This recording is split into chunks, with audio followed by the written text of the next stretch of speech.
Hey, we've got a good audience. I think we will make a start. We're a minute or two early, but we have all our speakers, and people will continue to arrive for the next 20 or so minutes. So I think we'll get underway.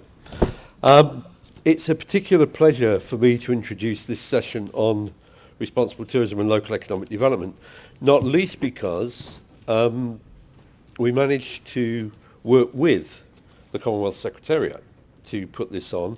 And the Commonwealth Secretariat very kindly funded a number of speakers to come over, not only for this panel, but also one was in the wildlife panel next door earlier this morning. We're very grateful to the Commonwealth Secretariat for that. This session is going to be chaired by Hugh Riley, who is the Secretary General of the Caribbean Tourism Organisation. As the Chief Executive Officer, he oversees the Caribbean Tourism Organisation's offices in Barbados, North America, the UK and Europe, and leads the organisation's initiatives to strengthen relations with the tourism industry's key strategic partners. These include hotels, airlines, cruise lines, and all categories of retailers and wholesale packagers of the Caribbean's tourism products. His responsibility is to deliver the Caribbean Tourism Organisation's mission as the Caribbean Tourism Development Agency, providing specialised services and technical support to 33 governments and a variety of private sector members in the areas of marketing, human resource development, communication, research and statistics, information technology and sustainable tourism development. And I'm very pleased to have you here with us, Hugh, to chair this session.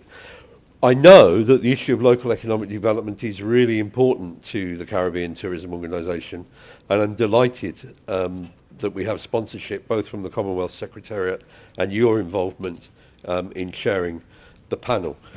Just a couple of pieces of housekeeping. If you are tweeting, please use WTM WRTD.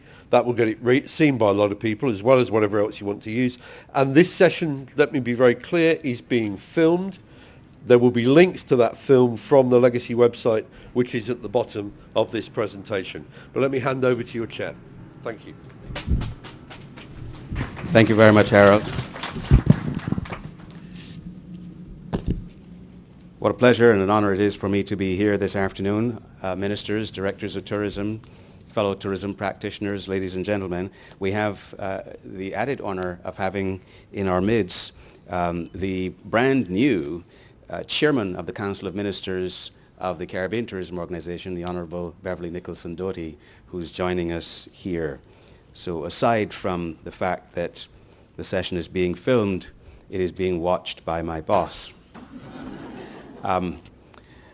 The theme of the panel discussion is maximizing local economic development, and this is one of a series of activities commemorating the WTM's World Responsible Tourism Day.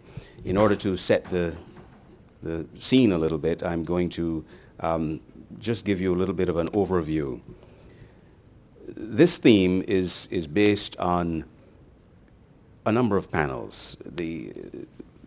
To maximize local economic benefits, to safeguard the environment, and to attain social justice while preserving local cultural values.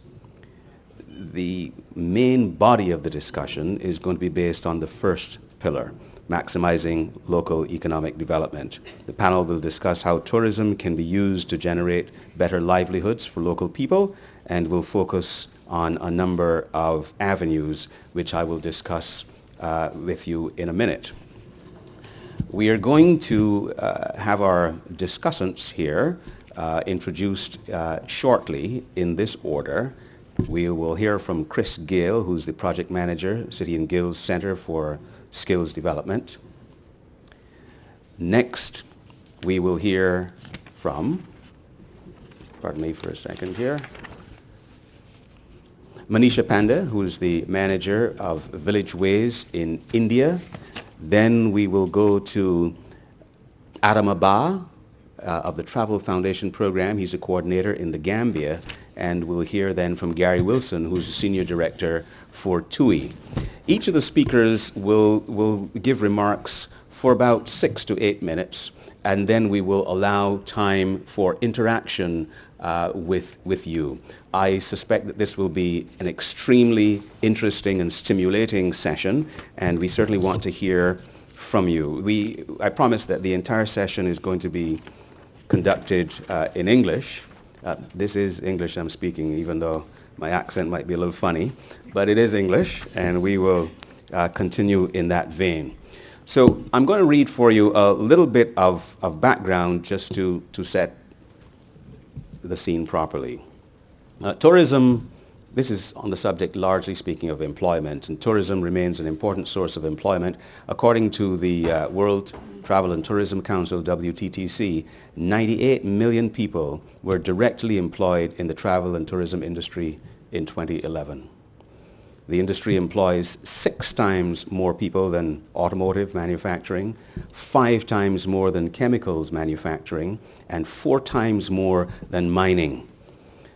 Though it is a main source of employment in tourism-dependent countries, there is always a question as to the quality of jobs that are created. And incidentally, in our own part of the world, which is the Caribbean region, in the CTO's Caribbean of 40 million people, tourism contributes in one particular case as much as 74.5% to GDP. So given the totality of the impact of tourism on the region, statistically, we are the most tourism-dependent region on Earth. So the Caribbean region is the most tourism-dependent region. More jobs there, both directly and indirectly, result from tourism than any other part of the world. There is a need to closely examine the types of jobs created for local people, their roles and their salaries, and the ratio of expatriates to locals in management positions. There's a need to determine if the jobs are decent and if they provide scope for upward mobility and upskilling. These issues vary among countries, but a frequent occurrence is that local people seem confined to low-level and low-paying jobs, particularly where tourism is driven by foreign investment and multinational corporations. An argument given for employing expatriates is usually that the level of education of local people is low and they lack the training, skills, and exposure necessary for middle and high-level positions. This can be addressed by improving the overall level of education, of course, and providing relevant skills training. Where local people have the necessary education and skills, preference for recruiting local people should be exercised. The tourism private sector has a role to play in developing local skills and training for the tourism industry, and this can be through hotels and tour operators providing on-the-job training for local people. The formal tourism sector can also encourage tourists by buying local handicrafts and thus positively impacting on the self-employed handicraft makers and sellers. So I'm just going to stop there and we'll talk some more about the other elements that feed this particular topic about maximizing economic benefit. There are so many different aspects to it. We're going to talk a little bit about leakage, because that's on everybody's minds. We're going to talk a little bit about linkages, and we're going to talk regionally and nationally about how this impacts all of us. And because there are so many stories in the room, we will really want to hear from you in terms of your questions and your comments about how this all works for and against the tourism industry where you are. So let me go back to the beginning then, and I will introduce our first speaker, who will speak for 6 to 8 minutes, and that's going to be Chris Gale opening the batting here. Chris Gale, Project Manager, City and Guilds Center for Skills Development. Can I have a round of applause for Chris Gale? Any relation? No, sadly not, and not as good a cricketer, I'm afraid.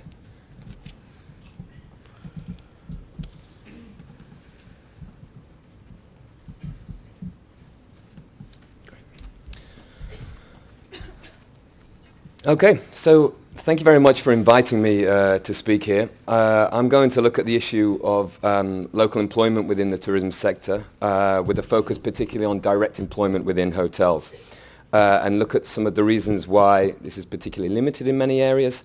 But I'll then go on to focus and discuss a project that we have underway, which is looking at how organizations in India have been able to effectively engage with and recruit from the local community, and more explicitly what this means for training approaches. So very briefly about the organisation that I work for. I'm coming at this slightly from outside of the tourism sector. We're a training organisation. So I work for an organisation called the Centre for Skills Development, which is part of the City and Guilds Group, which is the largest vocational qualifications awarding body in the UK, and also operates in around 80 countries internationally. But CSD directly works in India, Ghana, South Africa and the UK, and we're a research and development organisation, and you can see our vision and mission up there. We're picking up from our mission, which is to influence and improve skills policy and practice worldwide through an evidence-based approach. What we do is conduct research, but also small-scale development projects to pilot approaches which have emerged from the research and evaluate that in practice. But we also do advocacy and communication activities as well. And very briefly, there's some recently completed research we've done available on the website, which is at the bottom, so help yourself to that. There's often, when hotels move into communities, an assumption that at least there are jobs for local people. And my colleague spoke about low-level jobs, but we found in India that often there are no jobs for local people. And when we're talking about local, I'm talking about within the immediate vicinity. Often the hotels we've worked with have talked around the sort of 10 kilometres, 20 kilometres from the hotel in the local villages and local communities. People aren't coming to work from the hotels from anywhere near there. They're being sourced from colleges outside in urban hubs. So evidence suggests that even this assumption may not exactly be true. And this is primarily, we believe, because of two things. Perceptions, but also realities.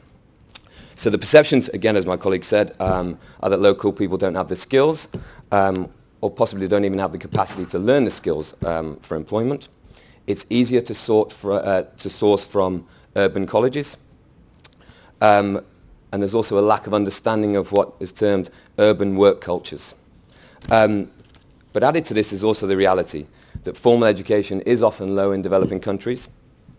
There's a lack of understanding or knowledge often about what is involved in tourism-related jobs and what opportunities are available.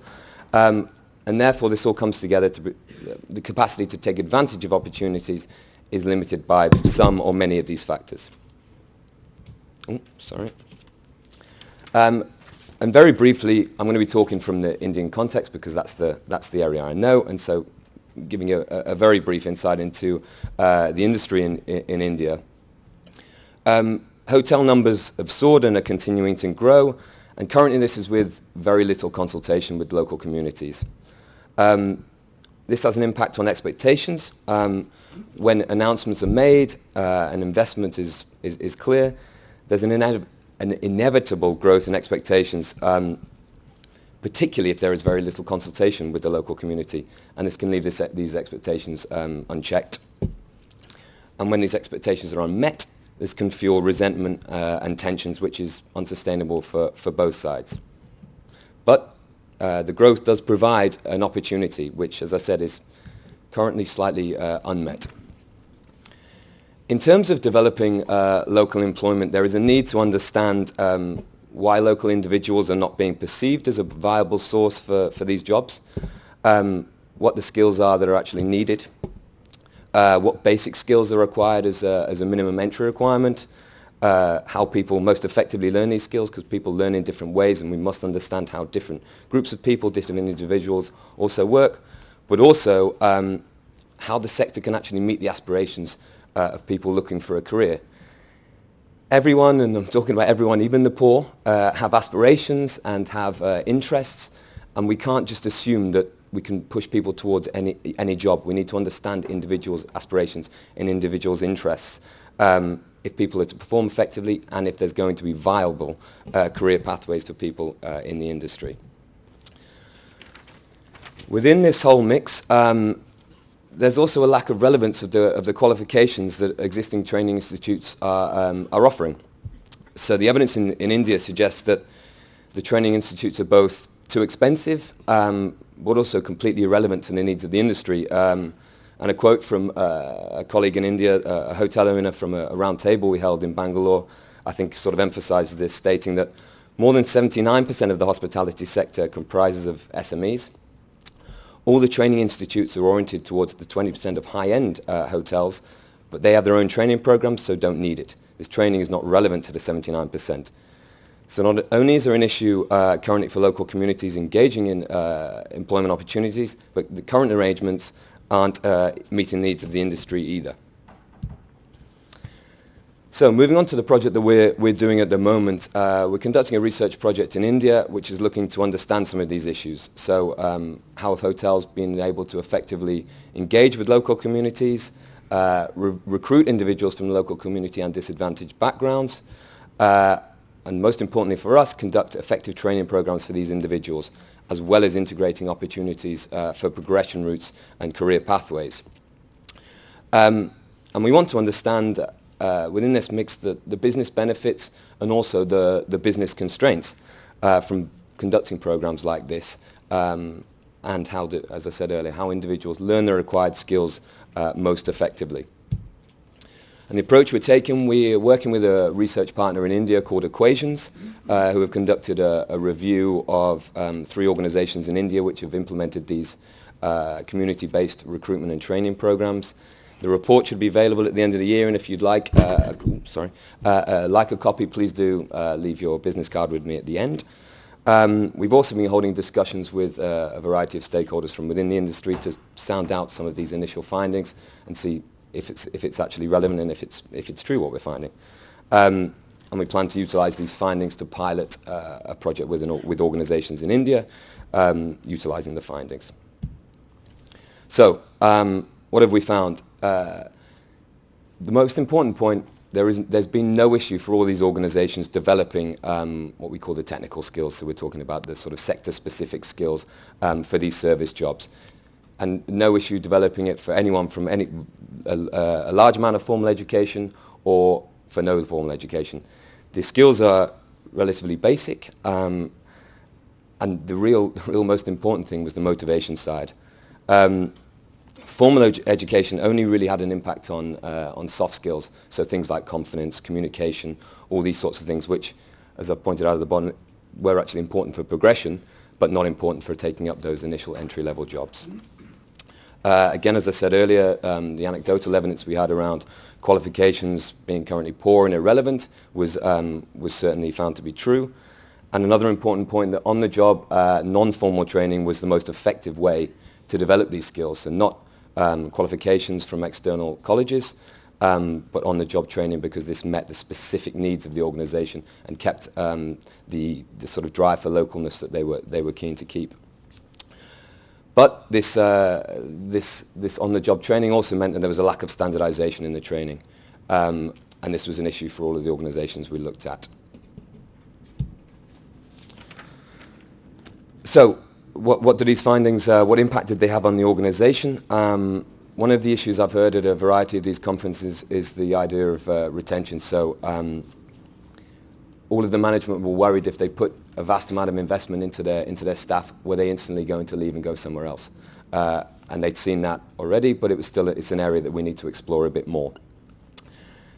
But on the other side, from the trainees side and from the learner side, there was a desire for the qualification because it gives them a marketability of their skill, but also recognizes that skill and gives a sense of pride and confidence again as well.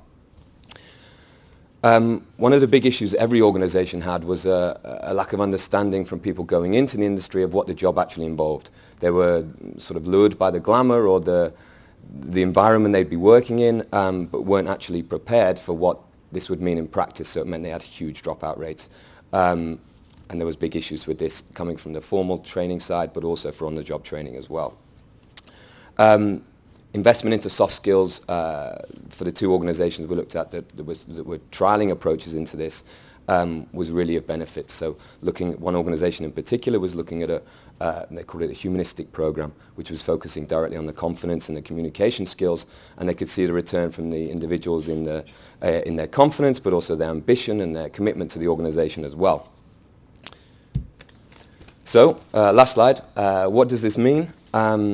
There were benefits for all of the organisations we looked at through doing local recruitment, and these were business benefits, tangible things like reduced absenteeism, a greater commitment to their job, increased localness of the experience for the tourist, and the thing I think we're all talking about, improved relationships with the wider community.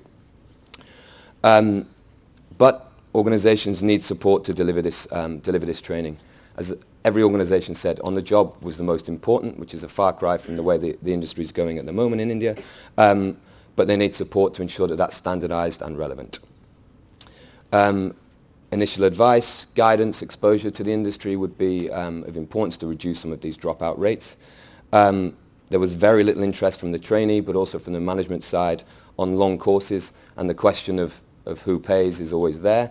But they found that everyone going through these qualifications was learning things that were generally irrelevant, and they were often having to retrain.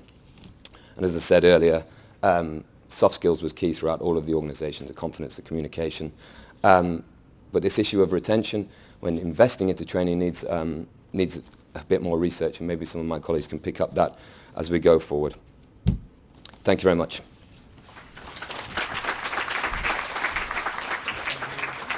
Thank you, Chris Gale.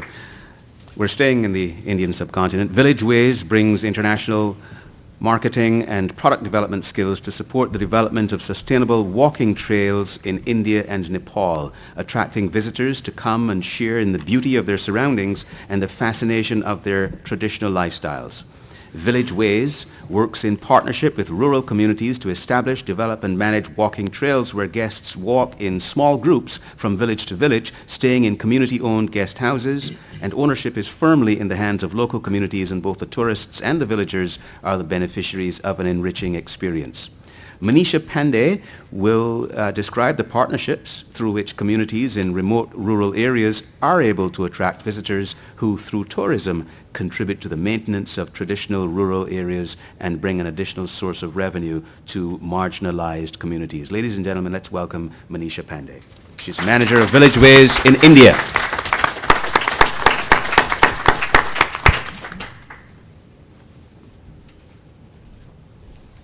Thank you. Good afternoon, ladies and gentlemen. On behalf of our team, I would like to introduce you to Village Ways. This question frequently comes, from everyone, what is Village Ways? And it's generally very difficult for me to summarize Village Ways in 3 lines because it has so many things linked to it. But if I say Village Ways is a business enterprise which has social aims, and it is not only providing a new income stream to the villages, and it is also enhancing the traditional aspects of the rural India and the rural village life. And apart from that, they are already also providing great holidays to the guests who are coming.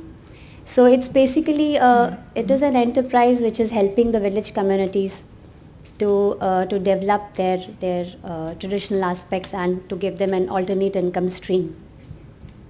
To further explain this, I think I'll need to take you back to how it started. So Village Way started from an area which is called Binsar, and this is a wildlife sanctuary located in the foothills of the Himalayas in a state called Uttarakhand in India.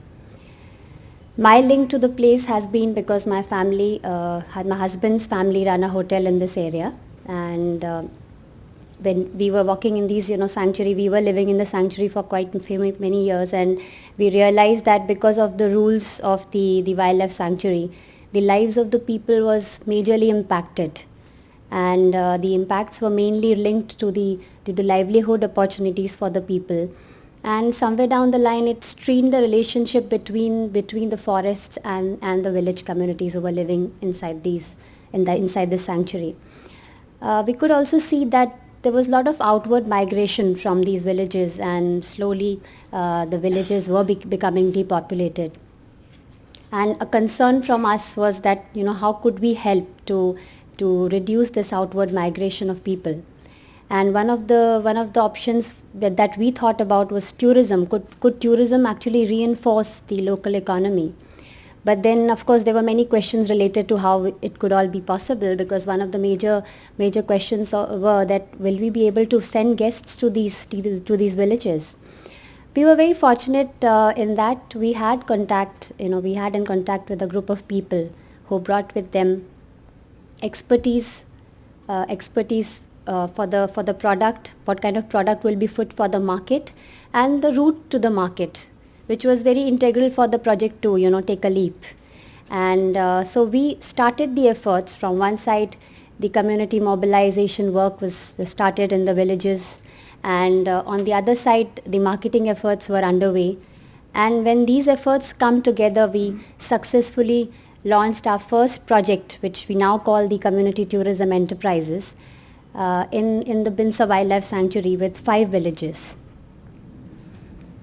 If you go with the concept is that these enterprises are actually run, owned and managed by the village communities.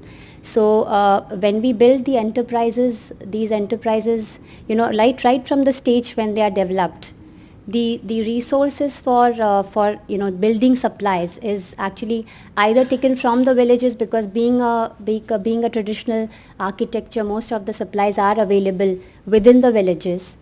Or if these building materials were not available in the villages, we went to the nearby villages and sourced them from the nearby villages. It also included skills like masonry or carpentry, which were sourced locally from the same village, or we could even go to the nearby villages to source these skills. So all about the economic benefits have remained either in the village or in the adjoining villages. In terms of of course, this is our key, that the ownership lies with the village communities, but the product is harnessed by village ways. So we create something which is suitable for the market, so that we are able to finally link it to the international market. If we go on to the how the local skills have been used, then also we have been working with the village communities, not only in the Binsa Wildlife Sanctuary, but we have moved on since then, and we have now also moved on to creating more community tourism enterprises in states like Rajasthan and Karnataka, in Kerala, and we have also expanded locally in the Himalayan areas.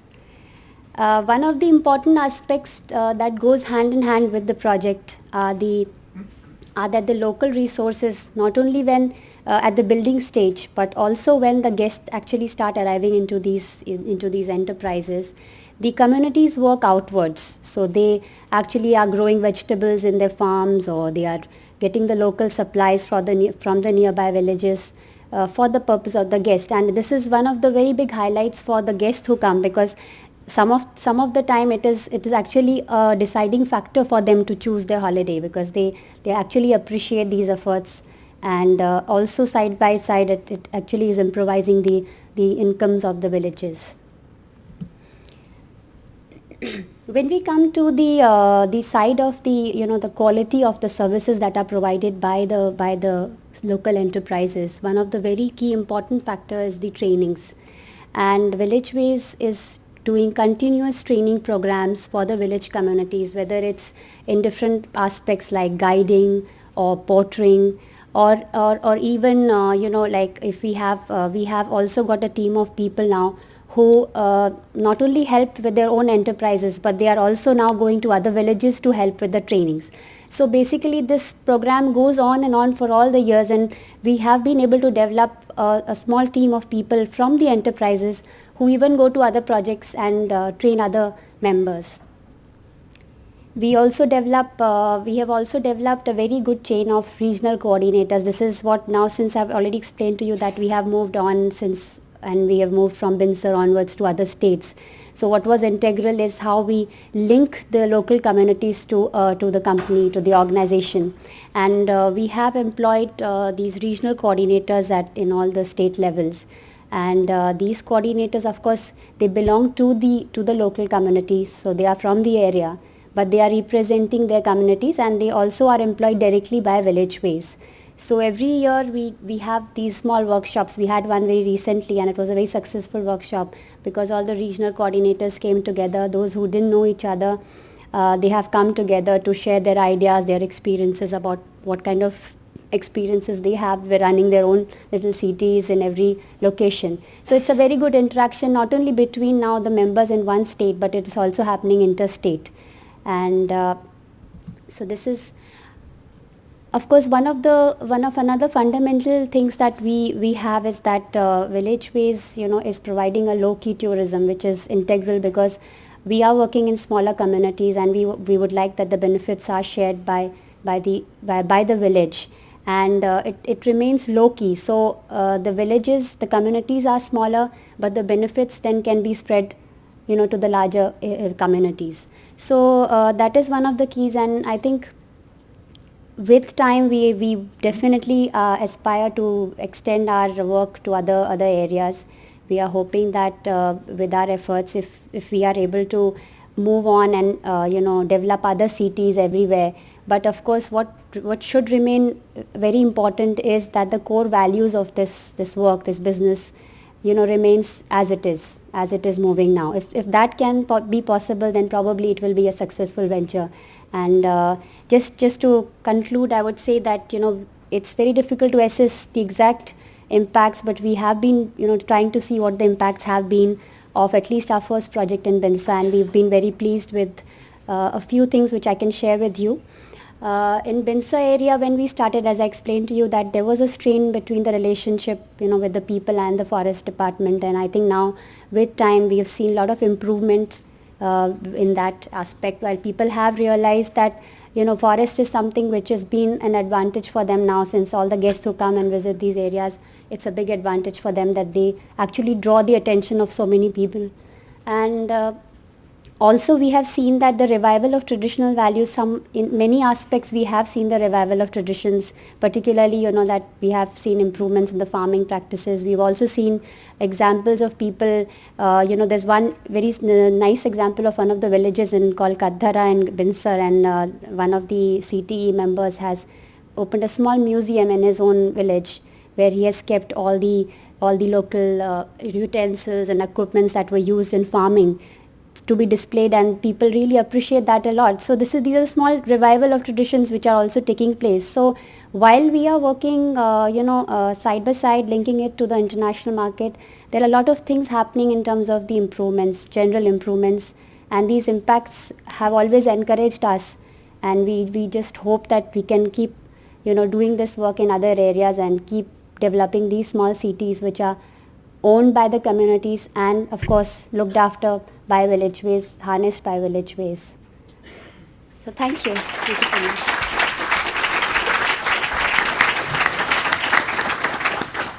Thank you, Manisha. Adam Abba is a well-known advocate of sustainable, responsible tourism. He's widely traveled and has presented in many forums in his endeavor to put the case for the support of the poor and disadvantaged small and informal businesses on the global agenda. He helped in the creation of many initiatives in the Gambia, including the Association of Small-Scale Enterprises in Tourism and the Gambia is Good, which is helping the poor, mostly women, vegetable growers to access the tourism market by selling their produce to hotels. Adam Abba will be speaking about Guaranteed Gambian Craft Project and how it was inspired by the Sandele Eco Retreat Craft Showcase in the village of Kartong and expanded to include more diversified crafts and increased participation of craft producers in the Gambia. Ladies and gentlemen, Adam Abba. Thank you. Just to say that this presentation was actually to be done by someone else, Lamin Drame, but unfortunately he could not make it to UK. So I was called to do the presentation. But tribute goes to him for doing a lot of work on this presentation. The Guaranteed Gambian Craft Project was, as stated, there were a lot of interventions in the Gambia, really, in craft markets. If you know the Gambia, you'll know that the hotels are in clusters, and around all the hotels you have craft markets. But there were interventions in these craft markets, but it was very difficult to crack the problems But with the intervention of the industry, things started to take shape. And that's what actually brought about the Guaranteed Gambian project. Now, as I said, ASSET is the Association of Small-Scale Enterprises in Tourism, which was initiated by a few of us, worked with all the craft markets, their members, but it was very difficult to get the craft markets going in terms of changing their products and in terms of putting in more innovation in what they produce, so that actually they meet the demand of the tourists who were to buy their products. So what eventually happened, a small hotel or an eco lodge started a showcase some 40, 50 kilometers away from the main tourism development area called Sandeli. And after some research was done by the Travel Foundation on craft, it was very good that this small eco lodge actually took up the initiative to work with the villagers and develop their craft, and at the same time provide them with a market in the eco lodge. Then, of course, I went there with Thomas Cook. We looked at it, and it was an inspiration what they were doing, and we thought we can actually expand this whole thing. And therefore, Thomas Cook got into it through the Travel Foundation, and we started working with these craft producers, and at the same time try to expand so that we get other craft producers involved. The Sandeli showcase, which I described, was very simple what they did. They had a good display of the products. They've had an attention to quality of the products. The products were tweaked to meet up with what the tourist demands were within the location. There was a good interpretation of the products. There was a fixed price. Again, if you know, the Gambia is bartering in the craft markets. It's not a fixed price. And that, to an extent, makes a lot of tourists who are not used to such a way of trading not to actually go into the whole bartering process. So having a fixed price at Sandeli really helped, because the tourists did not go through the whole bartering process. And hassle-free. Again, if you know, the Gambia, sometimes hassle is a problem in the craft markets. But the Sandeli showcase actually had a hassle-free, where tourists can go and browse and actually buy the products. Then the other good thing was we had designers. Rupert and Lynn came from UK, volunteers who came to help the producers to tweak their products so that it can actually meet the demand, tourist demand. So they adopted the designs to meet with what tourists wanted. It all started, as we said, from Katong, a small village. Some of the producers you can see, with limited skills. Some of them are actually go to the beach to sell one or two. They are fortunate if they sell one or two bracelets. They were also involved in tie and dye. They also recycle potato sacks to make different things. They do calabash carving, and they also produce bamboo products. Musa, for example, really built himself through this project. He started selling his jewelry on the beaches, but eventually was given an opportunity at the Sandeli showcase. He didn't have any house, but eventually he managed to build a house of himself from the proceeds he got from Sandeli. All that Sandeli did was to provide them with market access so that actually they can sell directly to tourists. As I said, from the proceeds, he's managed to build a house. He sent his brothers to school. He is working with few members of the family, so he is actually employing people now to produce the number of craft that is required in the hotel. He's earned some respect from it, and of course he's doing things now in a normal way and not going to the beach with one or two jewelry to sell, and if he is fortunate, he may get only one, possibly for the whole week. As I said, what we did was Thomas Cook became interested when we went to visit the showcase. That shows the importance of getting the industry involved in such things. With 10 producers in the greater Banjul area, we link the carton producers and we piloted with only 3 hotels. Combo Beach is just on the tourism development area. Senegambia and Sandeli, those were the places that we actually had displays through the intervention of Thomas Cook. And we targeted as a pilot only the hotel shops to see how it goes. Used mainly natural and local recycled materials. We actually helped to revive, promote the cultural heritage through interpretation of the products. We worked with these young people, and that really helped in actually increasing their talent of doing more work and creating more things, become more innovative from the project. And the fact speaks for itself. February 2012 is actually when we started selling. And within these 3 hotels, we managed to have over £3,000 sales only within the 3 hotels.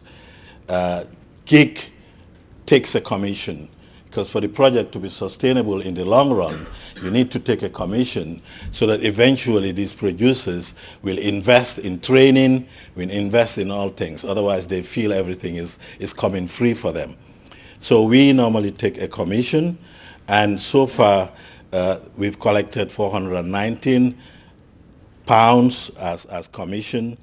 It should be more than that, but because Sandeli was not taking commission, so the project that was done within the tourism development area was the only one taking a commission. But we have now said all products that are sold, whether at Sandeli or in other parts, Combo Beach and the other hotel, will now take 25% as a commission. Because if you don't take a commission, then of course you cannot reinvest in training and other things so that the whole thing is sustainable in the long run. Thank you.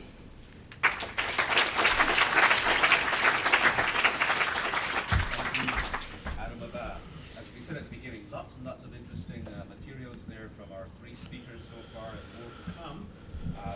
We'll leave now the continent of Africa, and we will go international. Gary Wilson will, well, global in the fullest sense of the word. Gary Wilson will describe the initiatives which TUI is taking to encourage their customers to discover local cultural experiences and attractions, values and customs, bringing the local culture into hotels through authenticity, adding value and enjoyment to the customer experience, rejuvenating hotels and resorts, improving quality and the overall visitor experience.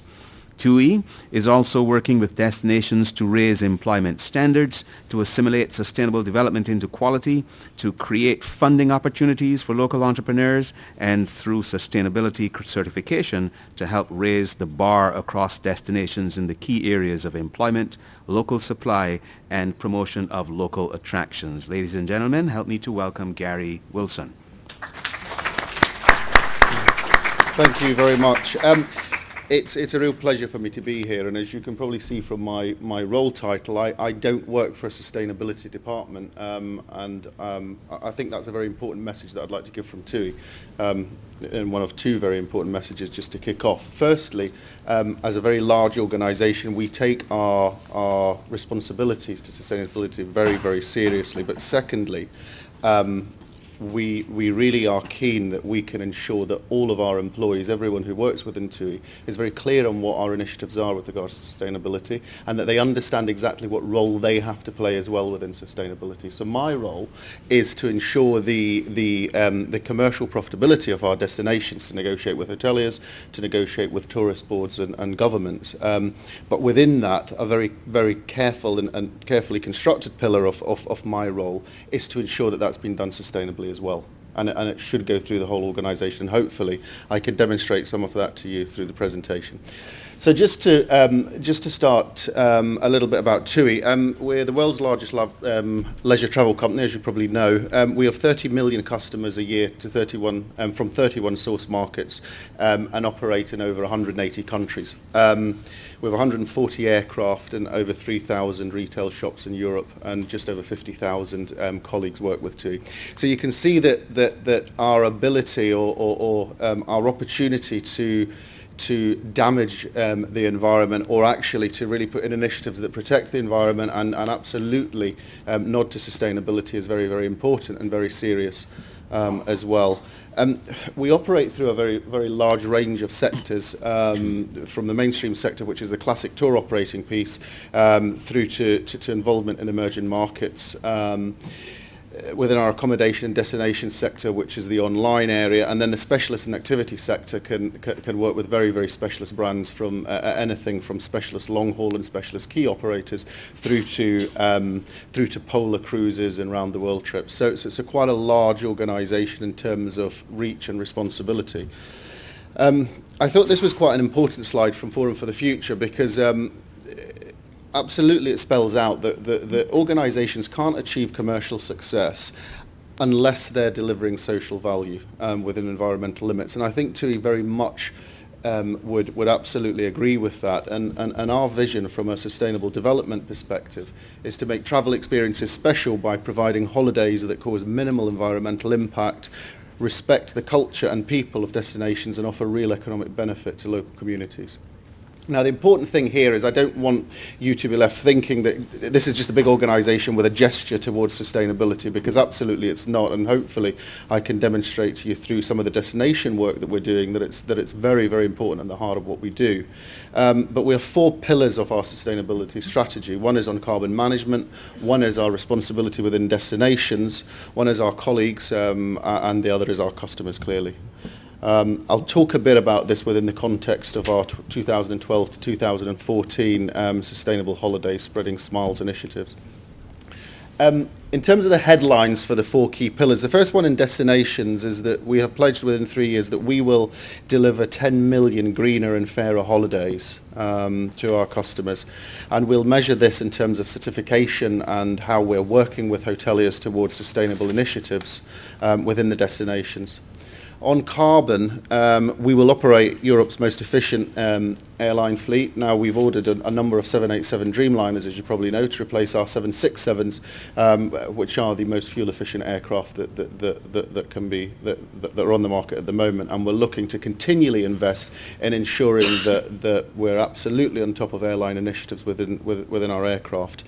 Also looking to save 20,000 tonnes of carbon from our ground operations, and as you can imagine, we've quite a large ground operation, and that's from the major head offices that we have through to the retail premises that we have, through to the brochures that we still print.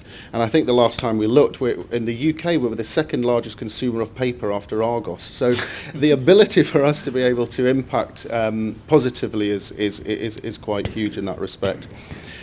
With our colleagues, we absolutely require our colleagues to recognise that we're a leader in sustainability and to understand what role they have to play within that as well. And that's very important to us. Twice a year, we will have surveys, and we will question in terms of our ability to be able to communicate our sustainability initiatives, but also for our colleagues to understand the part that they have to play within that. And for our customers, the best measure clearly is that the customers will regard TUI Travel as a leader in delivering sustainable holidays. So from a kind of global and organisational sustainability perspective, that's just a quick summary of the 4 pillars. In terms of maximising the local economic impact, I'll just drill down a little bit on some of the destination pieces. And the two commitments that I'm going to talk to you about is us investing in projects which will drive environmental and socio-economic improvements in key destinations and look to replicate these elsewhere. And secondly, demonstrating responsible leadership by influencing sustainable management of tourist destinations. And again, that's very, very important to us and important in how we can impact that through the various projects that we're carrying out. To talk a bit about what we're doing with hotels at the moment, by 2015 we are aiming with Travel Life that 3,000 or more than 3,000 of our hotels will be sustainably certified. And that's targeting over 90% of the TUI UK suppliers. Now the TUI UK suppliers have the brands First Choice and Thompson. So over 90% of the people we work with there in terms of hotels will have been certified through Travel Life to be ensuring that they are optimising their sustainable practices within their hotels. And if that is not the case, then we will be questioning our commercial relationship with those people, and we'll be looking to replace them with hoteliers who are willing to go on that path with us. In terms of our flagship hotels, now these are our hard differentiated product hotels in the UK, such as Sensatoria Holiday Village, where we will be delivering many tens of thousands of customers per year. We're working with each hotel on a per guest energy initiative and water targets as well. And because we're investing quite heavily in a lot of hotels in terms of new builds, we're ensuring that if we're building hotels with local partners, that we're building them absolutely with sustainability in mind. We're involved in a number of projects in destinations, and we're looking basically to engage locals but also to offset over 1 million tonnes within those initiatives. So I'll talk to you about that. And we've also undertaken quite a large global analysis of the social economic impact of resort hotels, particularly around all-inclusive hotels, because as I'm sure many of you are aware, when we drove within the UK, the First Choice brand being fully all-inclusive, then there were a lot of calls on, well, how does this fit in with your sustainability initiatives and what impact does this have on local communities? So we're working at the moment just to fully understand and to try to work on ensuring that the impacts are positive ones rather than negative ones there. With the Carbon Trust, we're working in Kenya, where we've got a sustainability development within Kenya in over 200,000 hectares. Effectively, this project is employing 400 locals, and we're looking at supporting wildlife initiatives, education, women's groups, local business enterprises. And this is very important, and it also underpins, I think, our commitment to Kenya. It's gone through a very, very difficult period from a tourist perspective in the last 3 to 5 years, and we are still flying to Kenya 12 months a year, and we will still continue to support Kenya as a travel company and as a tour operator. And this is a very important project to us as well, and will contribute towards the CO2 savings in terms of reinvesting in these sustainable projects. Something that's quite close to my heart is something we're working on with the Travel Foundation and also with Co-op and Thomas Cook, and that's the Taste of Fethiye project. Now, effectively there are a number of all-inclusive hotels, and we're working with local farmers and local food producers to ensure that within the supply chain we are able to provide hotels with the food and beverage for customers that's coming locally, that doesn't have to come from many hundreds of miles away, but actually will positively impact the local people and the local farmers around there.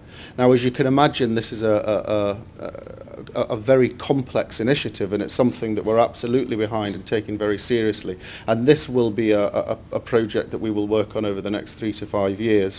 But in 2012 we had involved 22 farmers and 570 tonnes of produce. So within the buffets and within the restaurants of the hotels within Fethiye, we're ensuring that the farmers' produce is there, that they're being paid a fair price for that produce, and that they are getting a direct link into those hotels in order that they can benefit from that. And we will be looking very much with the Fethiye project to roll this out and to take key learnings from this and ensure that we can put that in places throughout the world as well. So thank you. I hope that covered some things, and I look forward to the debate.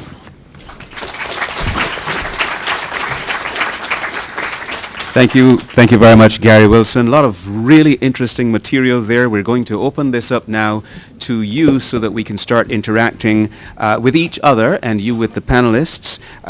Huge